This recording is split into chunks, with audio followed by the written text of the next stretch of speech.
the Member of Parliament for Churchill, Kiewatinook-Aski, and the critic for Jobs, Employment and Workforce Development for the NDP. And I am so pleased to welcome you here today. I would like to first acknowledge that we are in traditional unceded Algonquin territory. What an incredible turnout. Thank you to everyone for joining us here today. You all deserve a major round of applause.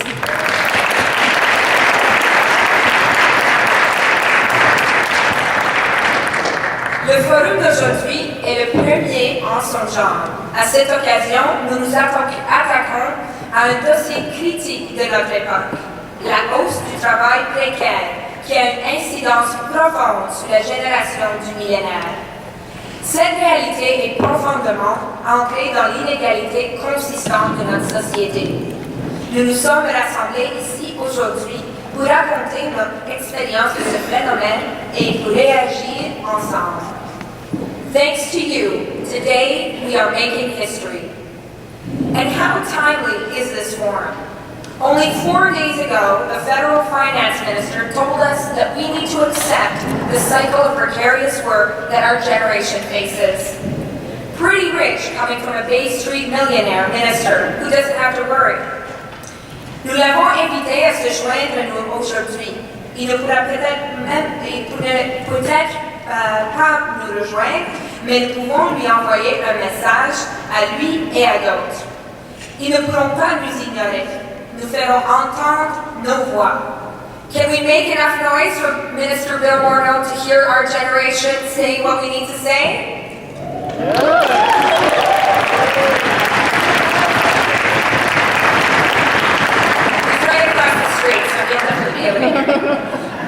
J'aimerais d'abord mentionner qu'il y a près d'un an, quand on m'a demandé d'être la porte-parole en matière d'emploi, je me suis engagée à écouter et à défendre les gens dans ce pays qui sont souvent laissés de côté.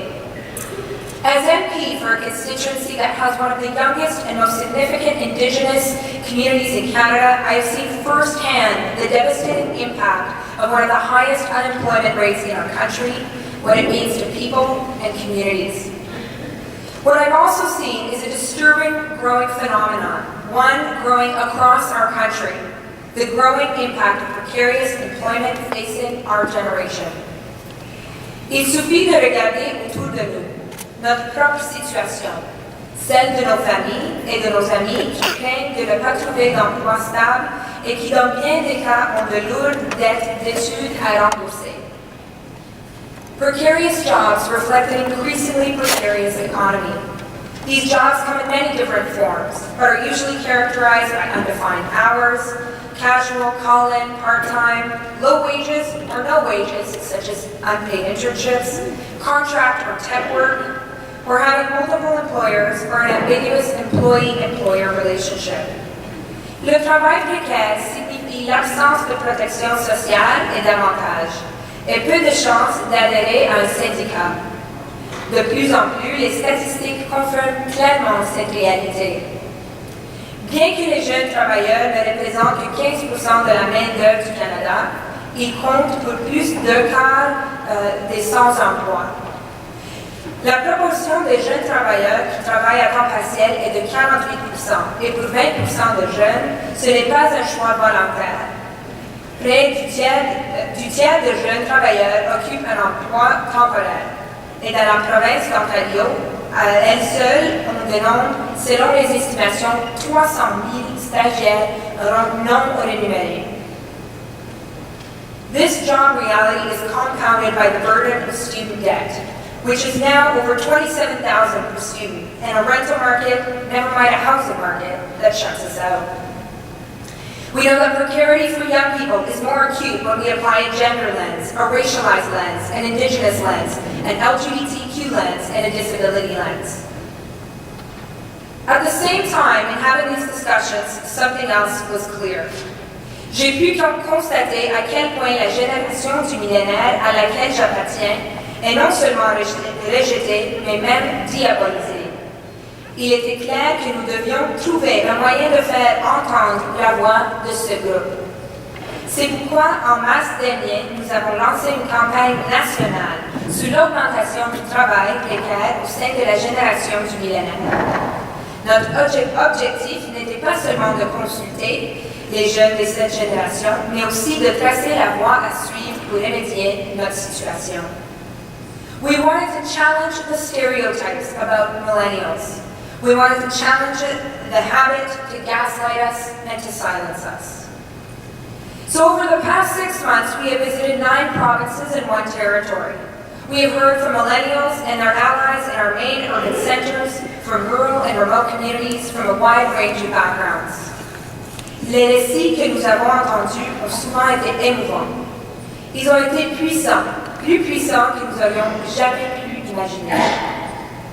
The most common words that we heard in our consultations were hopelessness, anxiety, and phrases like, I've done everything I can and still I can't make it. Or perhaps the most common, quote, I feel like the deck is stacked against me, unquote. There was one major common element in these consultations.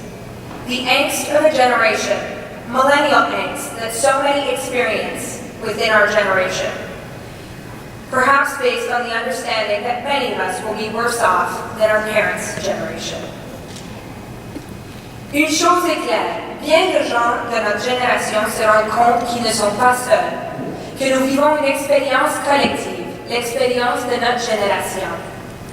Et soyons clairs, ce n'est pas le fruit du hasard. La situation à laquelle nous assistons aujourd'hui résulte de changements structurels dans notre économie, de la politique et de l'économie du néolibéralisme, des accords commerciaux qui ont trahi nos intérêts, de la privatisation, de la déréglementation et de l'austérité soutenue.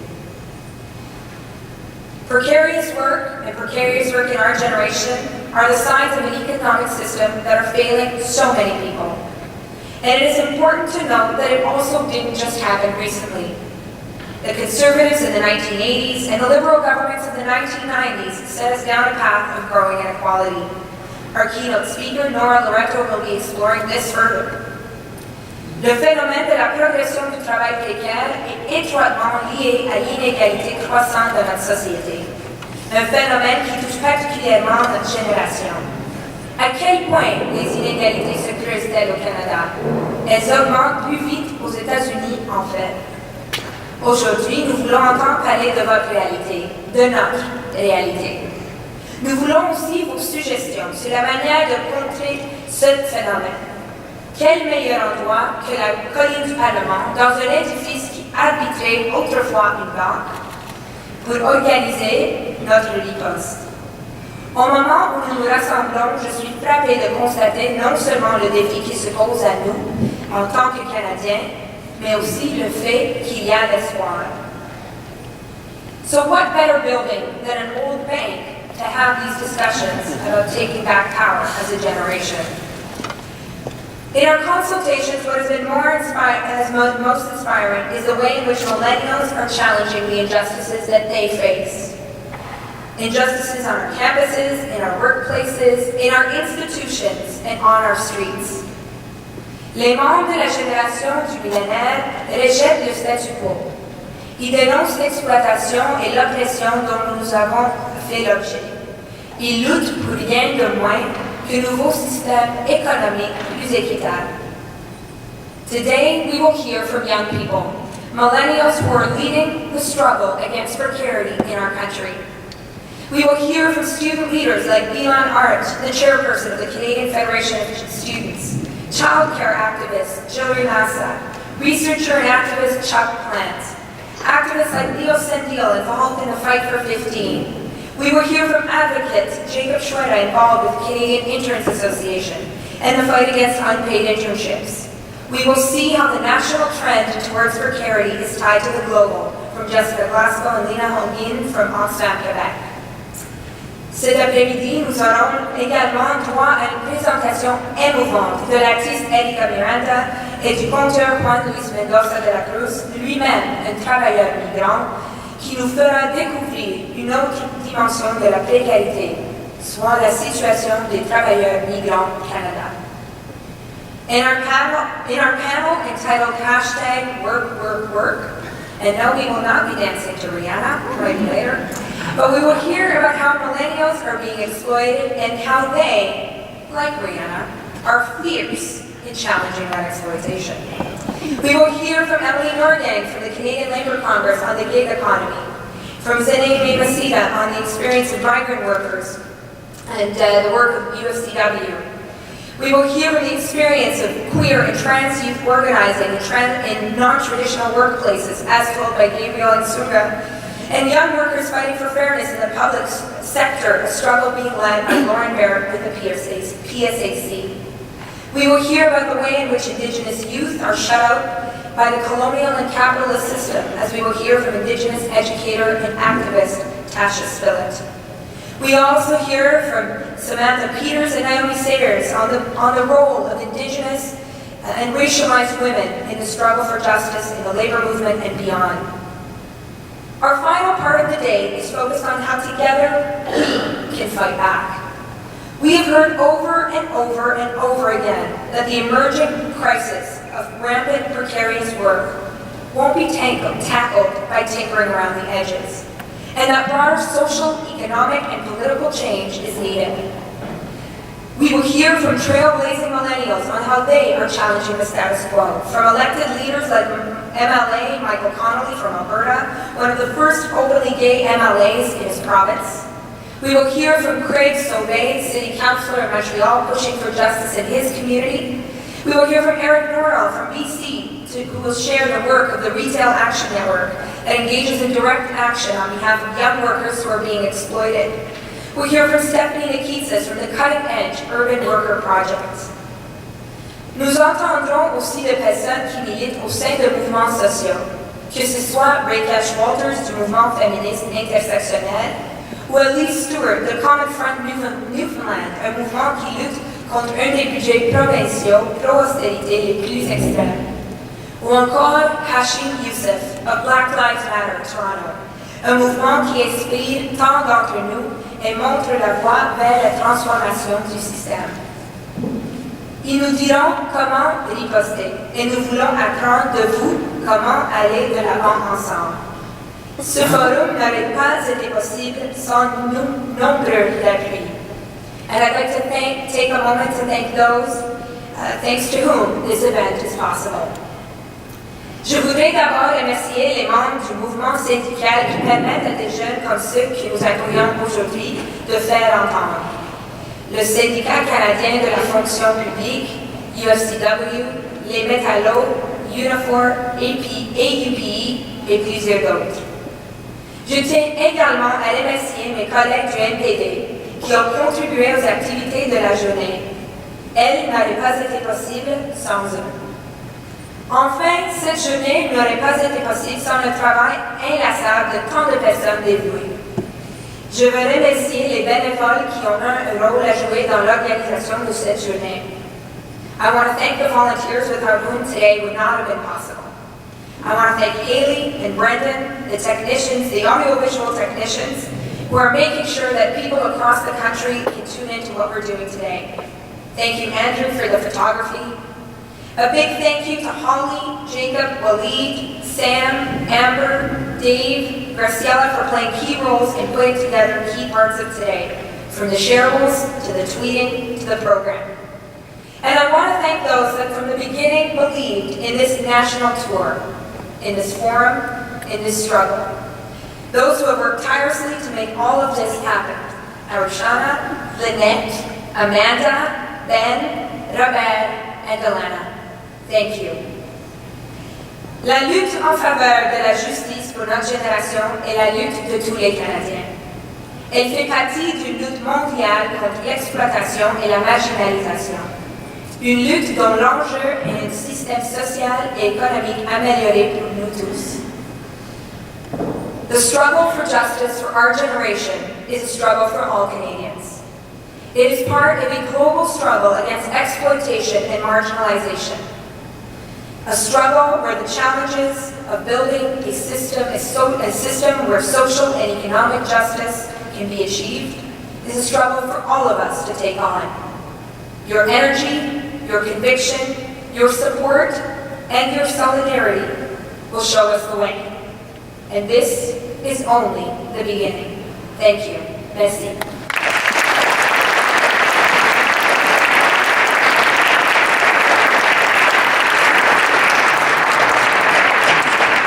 now I'd like to turn to everyone's attention to a video from across the country.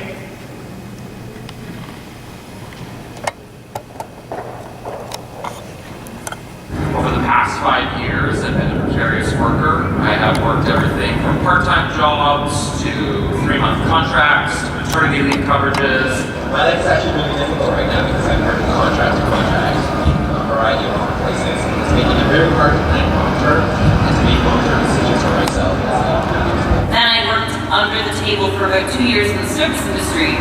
I've had experiences going on and off EI, thinking about all those times and trying to pay off my student loans. There wasn't really an opportunity to send anything more than interest payments. Out of my graduating master's class, a lot of us are struggling to find work and having to move long distances, and many people of my generation are struggling to make ends meet on minimum wage jobs, and that's why I'm particularly passionate about the Fight for 15. Not only does it hold employers accountable for paying their employees an actual fair wage, but it does build worker confidence. Something that I've come across a lot of times, I only get job interviews for work that is precarious.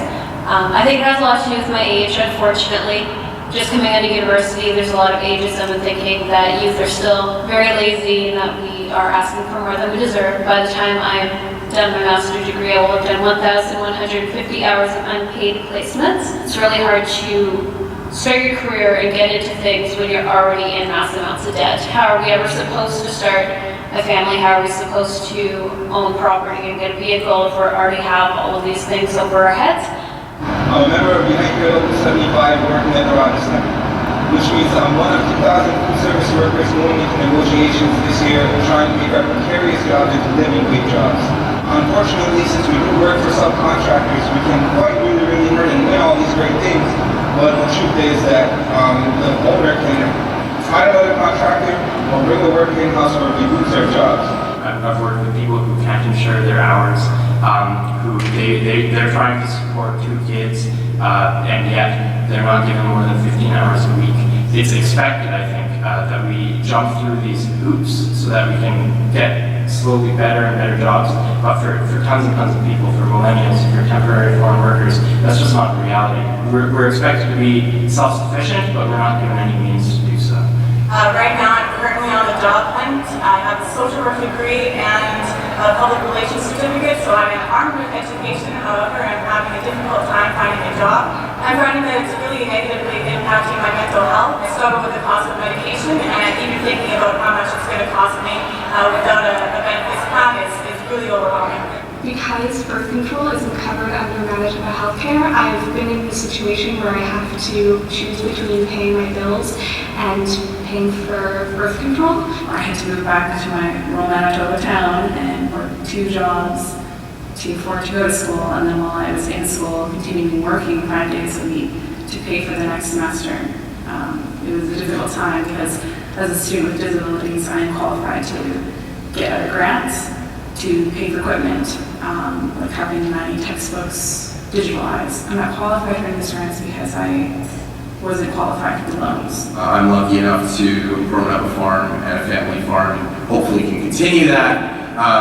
But I see a need for others to be able, if they're passionate, to be able to farm. I'm very concerned about the future and the jobs we have in this nation, and to make sure we keep those jobs in Canada and that they can be living wages in those jobs.